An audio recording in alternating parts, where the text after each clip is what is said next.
Gunung Padang di Provinsi Jawa Barat di Indonesia, dipandang sebagai kompleks megalitik terbesar dan paling misterius di Asia Tenggara.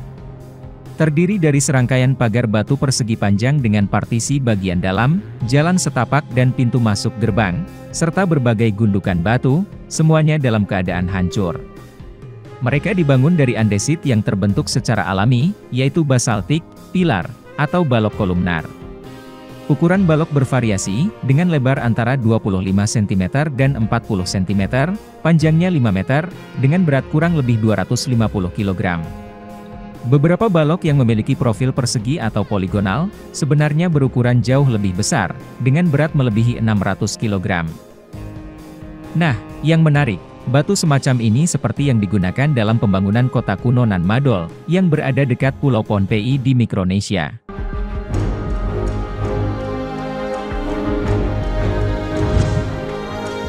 Situs Gunung Padang, pertama kali disebutkan pada tahun 1914, ketika muncul di Rapporten van de Oude Indigediens. Lalu disebutkan lagi pada tahun 1949, dalam karya sejarawan Belanda N.J. Krom, meskipun baru pada tahun 1979, para anggota Pusat Penelitian Arkeologi Nasional melakukan pemeriksaan yang cermat terhadap sejarah, arkeologi, dan geologinya.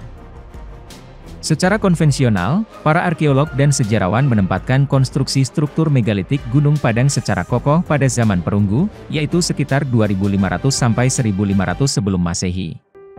Namun, survei geologis yang dilakukan di situs tersebut sejak 2011 oleh ahli geologi Indonesia Dani Hilman Natawijaya dari Pusat Penelitian Geoteknik Indonesia menunjukkan bahwa monumen itu jauh lebih tua. Sampel pengeboran inti dan penggalian eksplorasi lainnya telah menemukan bukti bahwa Gunung Padang adalah struktur bertingkat, yang mana satu fase dibangun di atas level yang berikutnya. Bukti adanya aktivitas tertanggal pada 22.000 sampai 20.000, 14.700, 9.600, 4.700, dan 2.800 sebelum Masehi. Tanggal terakhir adalah usia struktur megalitik yang bisa kita lihat hari ini. Rentang tanggal yang disebutkan ini berasal dari pengujian karbon, 14 bahan organik, yang diambil dari sampel pengeboran inti yang diekstraksi dari serangkaian kedalaman yang berbeda. Bukti lebih lanjut dari konstruksi buatan bukit, berasal dari fakta, bahwa Dani Hilman dan timnya telah menemukan serangkaian pilar andesit yang diletakkan berjajar di bawah permukaan bukit. Dan karena pilar andesit hanya pernah dibuat secara vertikal, tidak pernah secara horizontal, itu berarti, pilar-pilar tersebut harus merupakan bagian dari konstruksi buatan manusia, bukan alami. Seringkali, pilar-pilar basaltik kolom berbentuk 6 sisi, karena proses pendinginan yang cepat dalam proses pembuatannya. Misalnya, kita bisa lihat pilar-pilar yang membentuk Giant Causeway di Irlandia, yang juga berbentuk segi 6. Gunung Padang, sejajar dengan puncak Gede Pangrango. Diperkuat dengan pengetahuan bahwa legenda menyebutkan Gunung Padang dibangun oleh ras purba yang berasal dari stratovolcano ini. Situs ini dibangun dengan menargetkan puncak gede utama yang berisi kawah gunung berapi yang paling terkenal dan dikenal sebagai Gumuruh. Ini menunjukkan bahwa gundukan batu yang diposisikan di tengah, awalnya mungkin merupakan platform tampilan yang digunakan untuk tujuan upacara, adalah konstruksi pertama di teras. Kemudian sisa pengaturan batu lainnya, kemungkinan besar datang setelahnya. Jika semua ini benar, ini menunjukkan bahwa pembangun megalitik Gunung Padang melihat stratovolcano sebagai pusat kepercayaan dan praktik mereka, dan membangun platform pandang dari pilar andesit, untuk melihatnya dari jarak aman sekitar 15 mil. Jadi muncul pertanyaan, mengapa mereka memusatkan perhatian pada gunung berapi?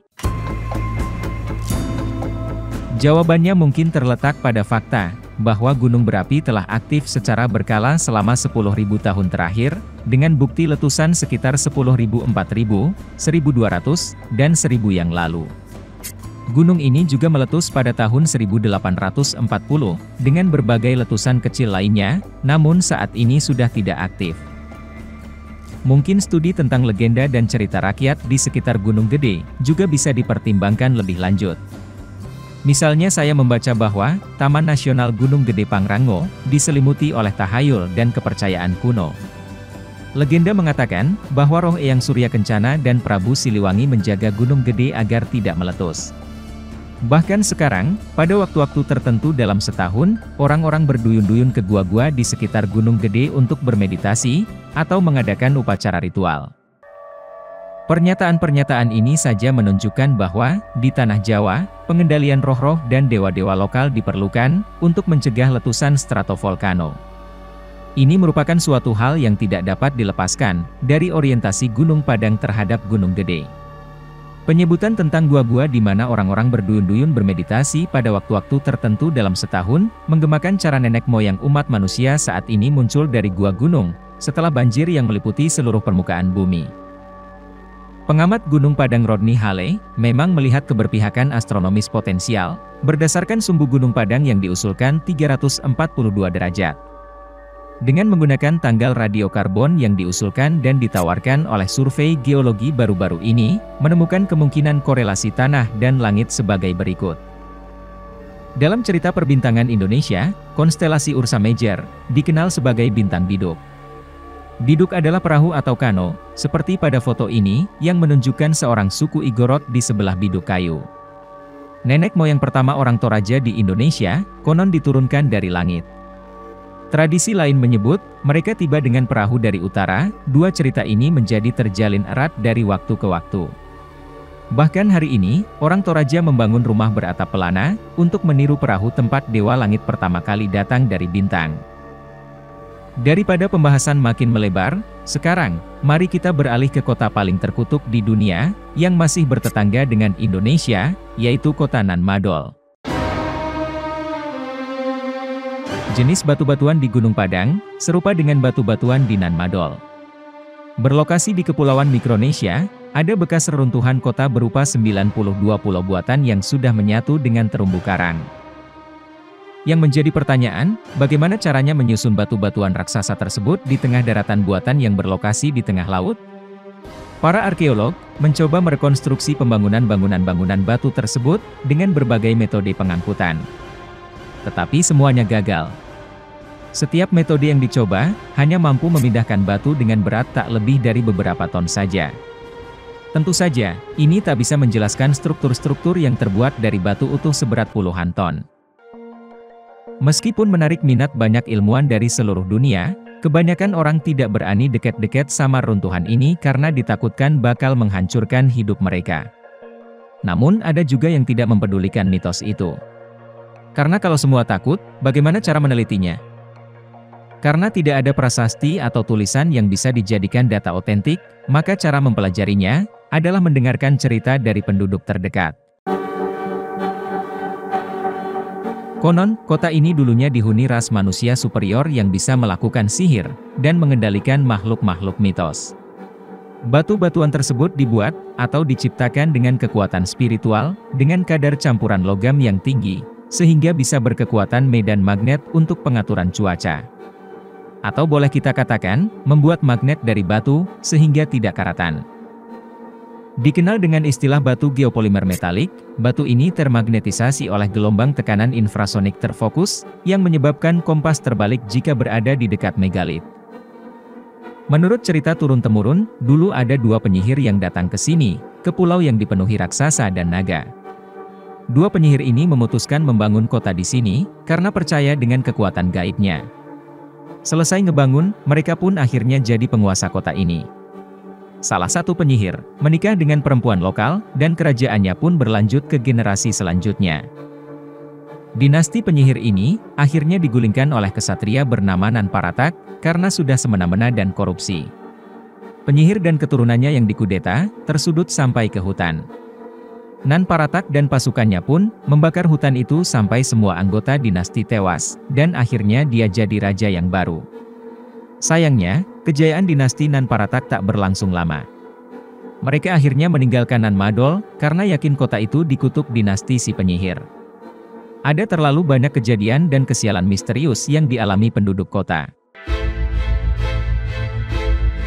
Ada juga yang percaya, kalau Nan Madol bagian dari Lemuria ataupun Atlantis, benua yang hilang. Benua ini akhirnya hilang, gara-gara gempa bumi besar yang membuat tenggelam ke dasar Samudra Pasifik. Untungnya, beberapa penduduknya selamat. Dengan pengetahuan superior mereka, penduduk Lemuria ini bermigrasi, dan menjadi awal mula peradaban Mesir dan bangsa Maya. Kemudian ada juga cerita, Sadulur sebagai penguasa yang absolut, tersentralisasi, dan semakin lama semakin opresif. Permintaan yang sewenang-wenang dan juga penistaan terhadap dewa-dewa Pohnpei, mengakibatkan antipati dari penduduk Pohnpei. Masa dinasti Sadulur berakhir, karena diserang oleh Isokelekel, orang asing lain yang kisahnya bersifat semi-mitos. Isokelekel menggantikan sistem sebelumnya dengan sistem Nahmuarki, yang lebih terdesentralisasi, dan masih dapat ditemui hingga kini di tempat lain. Cerita lain menyebutkan, konon katanya kota ini dibangun oleh penyihir kembar, yaitu Olisihpa dan Olosohpa. Mereka mencari tempat untuk membangun altar, guna menyembah Nahnisonsah, atau dewa pertanian. Lalu keduanya kemudian melakukan ritual sihir untuk mengangkat batuan besar tanpa menyentuhnya, sehingga tercipta kota Nan Madol. Entah mana yang benar, saya juga bingung. Yang jelas, bangsa Indonesia di sebelah barat, berasal dari rumpun Austronesia, sama dengan masyarakat Madagaskar, Guam, dan beberapa wilayah Pasifik seperti di Republik Mikronesia dan lain-lain. Kedekatan hubungan budaya Austronesia dan Mikronesia ini pun diakui Badan Dunia seperti UNESCO. Badan PBB ini menetapkan Nan Madol di Republik Mikronesia sebagai situs warisan dunia, yakni bekas candi dan istana batu yang dibangun dinasti Sadulur tahun 1200 sampai 1500 Masehi, atau pada periode yang sama dengan masa kerajaan Majapahit tumbuh. Secara geografis pun, terdapat pulau karang bernama Ontong Jawa di kawasan Pasifik Selatan tersebut. Namun, tentunya teori keberadaannya yang sama dengan Majapahit, akan terasa janggal. Dari mana mereka menentukan tahun itu? Kita jangan dulu mempermasalahkan angka tahunnya, karena itu masih misteri, tidak ada yang benar-benar pasti. Yang menarik, menurut legenda Pohnpei, penguasa Sadulur merupakan orang asing alias pendatang, dan penampilan mereka cukup berbeda dari penduduk asli Pohnpei. Kita bisa melacak kata Sadulur ini, yang mirip dengan bahasa Sunda, lokasi Gunung Padang berada, yang berarti saudara, yang jika bahasa Jawa disebut sedulur. Apakah nenek moyang kita yang berasal dari Gunung Padang hijrah ke sana? Wallahu alam. Yang jelas, dengan melihat struktur bangunan Nan Madol yang tersisa ini, kita bisa menebak-nebak, bagaimana kira-kira bentuk asli dari situs Gunung Padang yang sudah berantakan ini. Satu lagi, mengapa cerita tentang Nan Madol tak pernah terungkap walaupun dari cerita rakyat? Karena ada sesuatu yang menakutkan. Penduduk setempat tidak berani menceritakan kisahnya secara lengkap karena sebuah mitos. Barang siapa yang menceritakan kisah lengkapnya, dia akan cacat atau mati. The reason there's so little known is because there's not a written system to express ideas. It's through oral tradition. And no person can tell the entire story because there's the belief that if they tell the whole story that they will die. They're no longer useful.